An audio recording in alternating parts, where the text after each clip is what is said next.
This is a truss, and it sits on top of the house. And do you know what goes on top of that?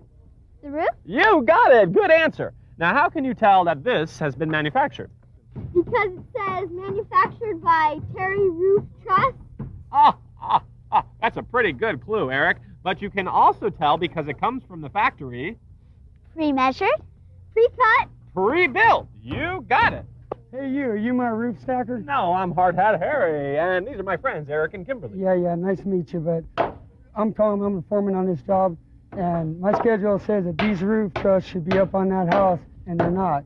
I need to go find my roof stacker.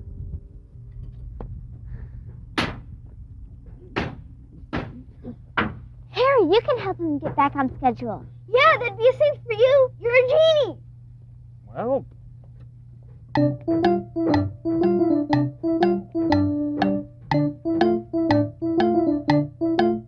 Maybe I can, but first I'm going to need your help. What can we do?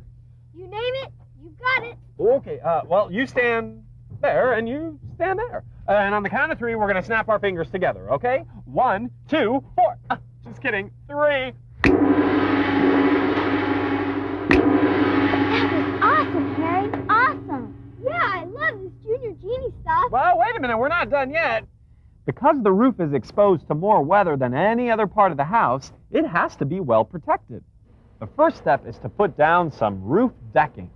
Roof decking is usually made of thick plywood, and the plywood is then nailed into place between the trusses by use of something called a nail gun. The nail gun literally shoots nails into the wood. It's a lot faster than hammering. And right now, speed is what I need, so maybe I should hurry this along.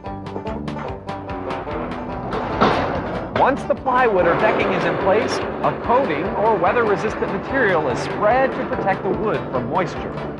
On top of that, the shingles or outside roofing is applied. Shingles can consist of all types of material like asphalt, wood, metal, clay, stone, or even cement or metal. The workmen here are using ceramic tiles. That would be my choice. When anything is built into the roof, like the chimney, the chance of a water leak increases. In those places, sheets of metal or plastic called flashings are used to protect against the water. And when everything is checked and double-checked, you have a roof that will last 20 to 30 years before you'll have to replace it. Good job, Harry. Hey! Next. Well, how about some interior work? Come on. Here's the den. Here's the bathroom. Now that the framing of the house is done, it's time to complete the plumbing and electrical connections. Now, here we are in the kitchen, and because it's the kitchen, it requires both electrical and plumbing outlets. Here's the electrical outlet, and here's the plumbing outlet. Now, the electrical wiring is done by an electrician. Why are all the wires different colors? Electrical wires come in all different sizes, shapes, and colors. For example, some wires, like this one, are designed to carry small amounts of electricity, and others, like this one, are designed to carry large amounts of electricity, because the larger the wire, the more electricity it can carry. Well, come on, let's take a closer look. And now to answer your question, Eric, wires that come in different colors are said to be color-coded, and they help the electrician identify which kind of wires do what kind of jobs. For example, the black wire here is known as a hot wire, and it's used to carry electricity. And the red wire is an alternate hot wire. Now, the green wire here is called a grounding wire, and it's used for safety purposes. And the white wire is a neutral wire used to dissipate unused electricity. I get it, Harry. Using different color wires is the way electricians draw themselves a map of what wires go where to do what jobs. Exactly, Kimberly, but that's not all. Look.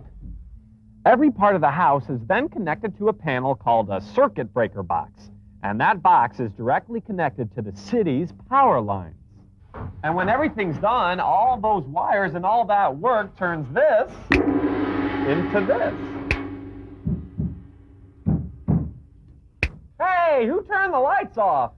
There's a lot more to show you. Now, this is where your washing machine and dryer will go, and we can tell that because these are the pipes they'll be attached to.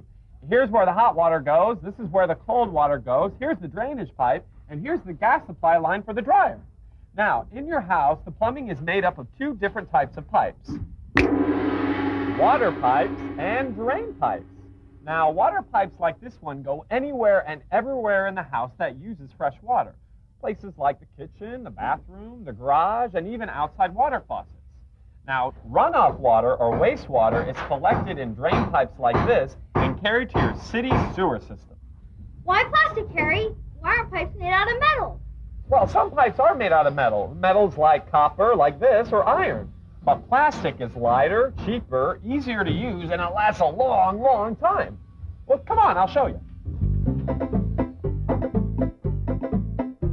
People who specialize in plumbing are called Plumbers! Correctamundo. Plumbers measure, cut, and then attach different connections for different purposes. Some connections help water flow up. Some help water flow down, and others help water flow around things like corners and appliances. In order to do this.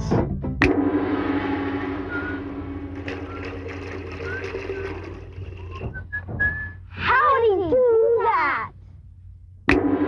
Come on, we're not done yet. Once the electrical and plumbing connections are in, a material called insulation is placed inside the walls to help keep the house warm in the winter and cool in the summer. You mean like your traveling thermos bottle, Harry? Close, Kimberly, close. The materials are different, but the results are the same. Within 24 hours of the insulation being installed, the wall is covered with a material called sheetrock or drywall. Now this has to be done quickly, otherwise the insulation material will dry up and lose its effectiveness. And then after all that's done, your house will look like this. Then it's prepped for painting. So now what we have to do is go find a painter. Wow, that roofer sure was fast. I didn't even see him do it. Well, maybe he had a little help. Well, I sure could use help like that.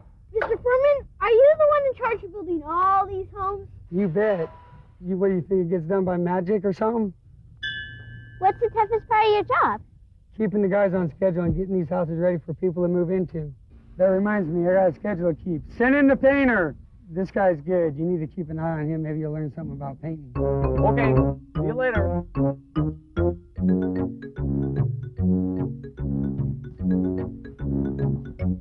Hey guys, this is the painter I was telling you about. Hey, Harry, how does he make it look so easy? Hi, guys. The secret to good painting is long strokes. That way the paint goes on evenly, neatly, and completely. Is that how you do it? Actually, I have my own style. Want to see? Sure, maybe I can give you some pointers. Well, come on.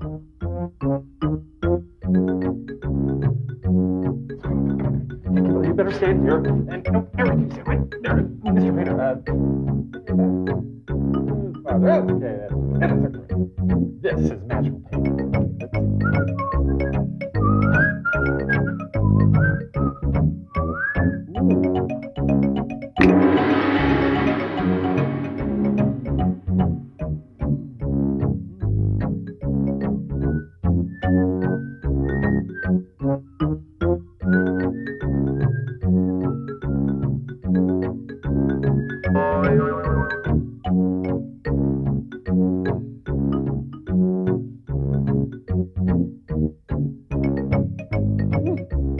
Now that's how I paint.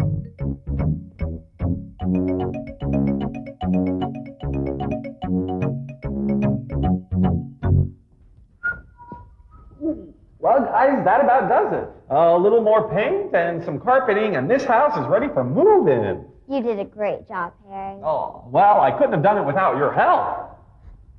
You're right. We did a great job. Oh, I forgot something. A front yard for you to play in. Okay, but I'm going to need your help. Okay, you stand here, and Kimberly, you stand there. Okay, first, close your eyes. Okay, now imagine what you want your front yard to look like. I can see it, Harry. I can see it. Yeah, me too. I can see it too. Oh, me too.